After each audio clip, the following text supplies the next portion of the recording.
Welcome back, everybody. Welcome back to the canyon. It's better.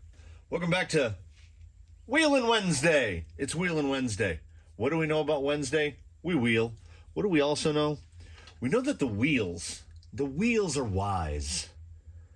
They have chosen something for us. They have chosen 5 versus 10. To those who don't know what that means, I just numbered them in alphabetical order. Number 5, Daphne. Number 10, Jake the Snake. This is a pretty good matchup because these are the same but different. Standard TRX4 chassis, TRX4 gearbox, TRX4 axles. This is a ground foe, basically an approximation of an Artful Dodger's ground fox. We've got SSD, Diamond Pro, 44 axles. She has got rear underdrive. He's got dig. They're in the neighborhood. Her being a TRX4, Daphne is she's a bit on the heavier side. In terms of added weight, Jake has his bumper. In terms of added weight, Daphne's got portal weights. That's it. They both run heavy wheels. They both run a wheel tire combo that has been tested to be accurate. AG Innovations Ninja, I always get this wrong, 1450 kV Outrunner 3S. Team Brewed hand wound 35 turn on a 1080 3S. 60 kg Flash Hobby, 50 kg Flash Hobby. They're both chassis mounted steering. They both have the tires that work the best for them. This should be very interesting. It was a long morning that was not intended to start off long. We spun the wheels, and the wheels made their selection. Came over here to get the rigs prepped. No batteries charged. Absolutely none. Every battery was like basically at storage or just above storage in that 3.7 volt range. Threw a couple batteries on the charger. Noticed that Daphne had one really wonky shock, and it was another inexplicable panhard issue, as to my knowledge, nothing has changed. And her steering, she had significantly more steering turning right than turning left. It looks perfectly even now because what I had to do, I rebuilt steering link and panhard bar, and they are the exact same length. So her steering behavior should be phenomenal. All right, there's no power switch on a Ninja, so we got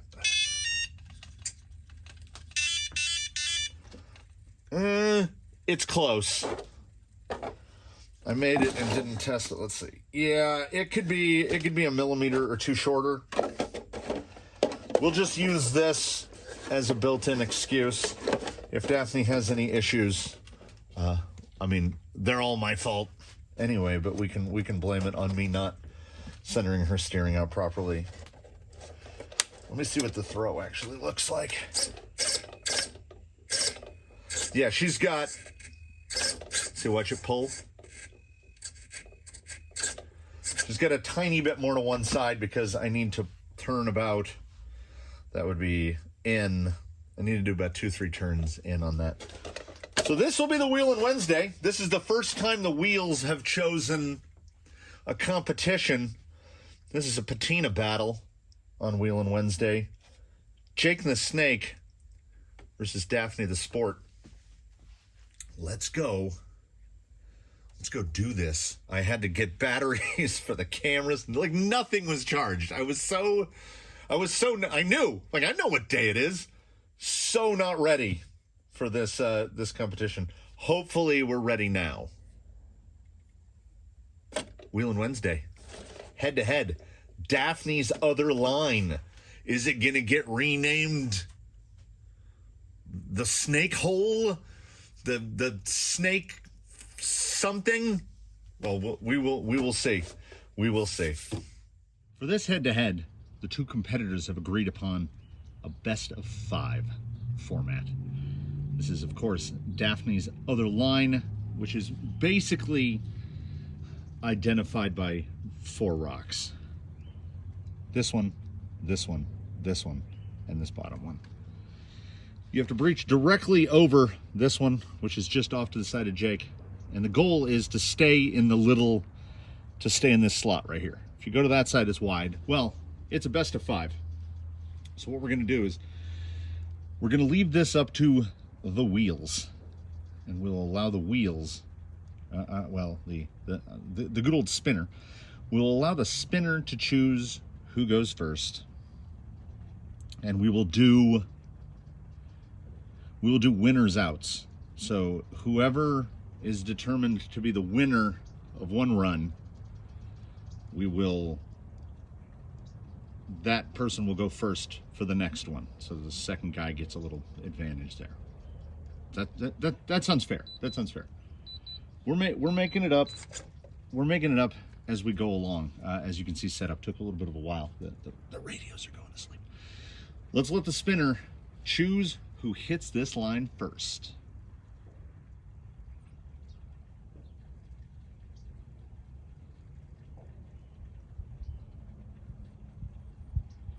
Coming around to a stop. I thought it was going to stop on Daphne, but it has chosen Jake the Snake. First assault here. Daphne's other line.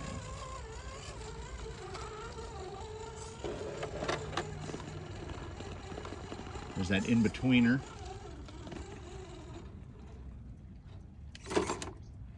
Jake has the benefit of being able to use dig reset.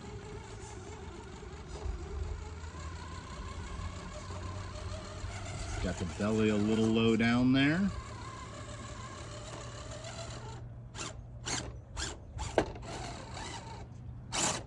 He's shot a little wide, but if he can pull it back,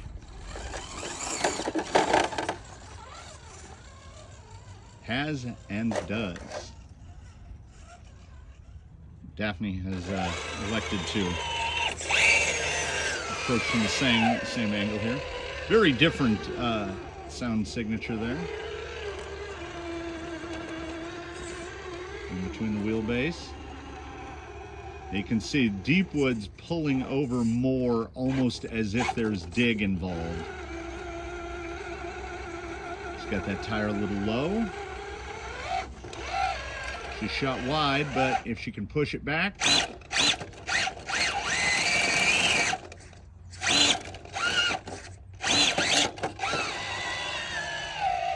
Daphne with a bit more of a brute force approach. We are going to have to go to VTR to determine a victor with that one, and then we will reset. On video review, course judges claim no favoritism. They claim Daphne ran about the same line, she just did it faster. So, point to Daphne. Daphne leading 1 point to none.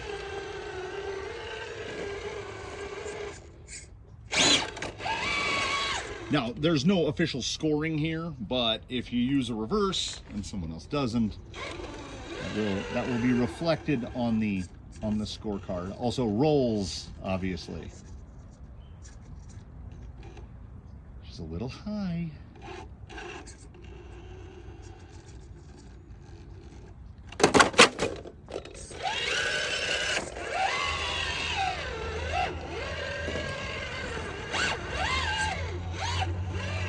Daphne with some difficulties out of the gate, but coming through pretty powerfully, particularly as she doesn't have things like dig to rely on. So positioning herself with a combination of power and like the knowledge of where the tires are going to land, Daphne positions herself pretty much perfectly, dropping into a little rock notch here, and moves through almost effortlessly. Really well done.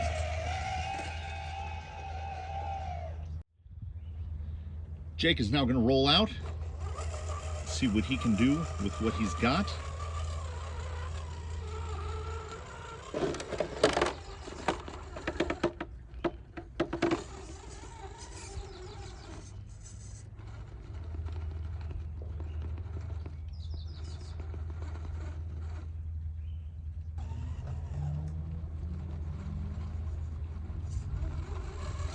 Jake with a bit of a different approach there, much different to how Daphne ran it.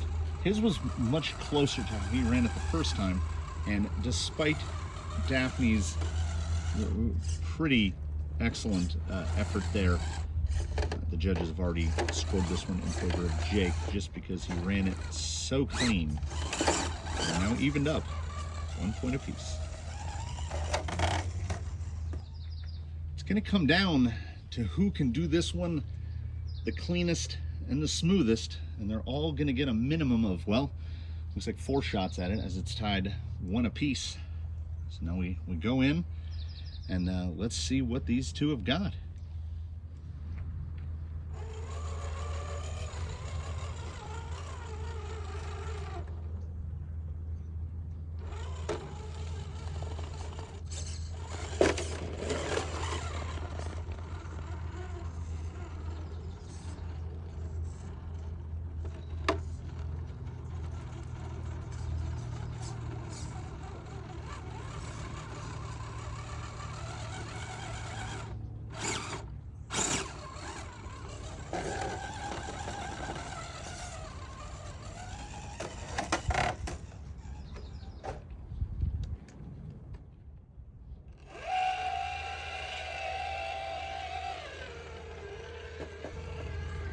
Jake coming in nicely and positioning himself perfectly for what is to be an absolute smash of Daphne's other line.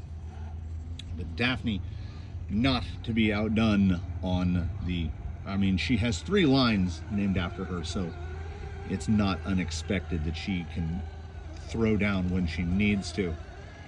Daphne with an almost flawless approach up this, and will finish this on attempt 3, leading 2 points to 1. So Daphne out for this would be attempt 4, leading 2 points to 1. She can close it here. It all comes down to this for Jake. Beginning her ascent here on where she hopes to slam the door on Jake. So Jake having a little bit more of an issue having that low skid there. While Daphne, using the power of portals and her pretty much just knowledge of lines named after her, uses that combination of factors and skills to almost effortlessly power up this line. And Jake knew and knows what he needs to do, and just couldn't get into the position. Bit more weight, bit more ground clearance, bit more experience. Daphne is not one to be trifled with. So there you have it. The first competitive entry of Wheelin Wednesday. 1 line, 2 competitors. Daphne, 3 points to 1. You know, as has been said, and we'll paraphrase slightly, if you come for the queen, you best not miss. And Daphne, you know, I know that there are still a lot of Daphne faithful out there that as Daphne just missed taking home the full victory in the Invitational against Zoidberg. 4-wheel steer, giant wheelbase, 2.2 ruptures versus what is effectively a TRX4 Sport with an outrunner in it. She is always a force to be reckoned with. No LCG, no dig, no fancy gubbins, yet she manages to pull it through. And there's a reason that out here in the canyon there are 3 lines named after her, because she runs them, and she continued that dominance today. Jake did very well, I would say. It's not like he was falling off the face of the mountain here. He did quite well for himself out here at Undertaker. It's just sometimes the competition can be pretty stiff. That will close this Wheelin' Wednesday. Daphne is going to see if she can't do one more exit here during the wrap. She can get real sideways and real slow. And you know, she used up her best when she had it. This is your chance, Jake. This is your chance for the points don't matter redemption. You can clear out of here and close this Wednesday installment and look like a boss. Keep it clean, Jake. Show her that you're coming for her. Just know you got to get that tire a little more in. Look at that back tire squishing out. Just, I think it's a little more nose weight. See, he's got to take that farther wide. You had your chance, Jacob. You could have showed her. You could have showed her that you were ready. But you know what? I'm not sure. I'm not quite sure you're ready yet, buddy. So thanks, everybody. Thanks for watching this competition, non-competition. I do love a Wheelin' Wednesday. This was a brief one, I think. This went by pretty briskly. As you know, when it gets competitive, it gets serious. It's not just sitting around chatting. So hopefully we'll have more in store coming up. Whew, Christmas is close. 4 days, 3 days, four days from Christmas. So I hope you're all having a good one out there, everybody. I hope you enjoy what gets put out here. If we dare call this content, what gets put out there content-wise. I hope you'll tune in for whatever comes next. Comment below if you think Jake was rigged unfairly and there should have been more runs. Let us know. It's too late. The judges have decided, but you know, everybody can throw in a comment where they like. That'll do it for today. We'll see what comes tomorrow and the day after. And we all do. Upside down Daphne, right side up Jake. Everyone else, all the denizens of the canyon. We all look forward to seeing you in the next one. Have a good one, everybody.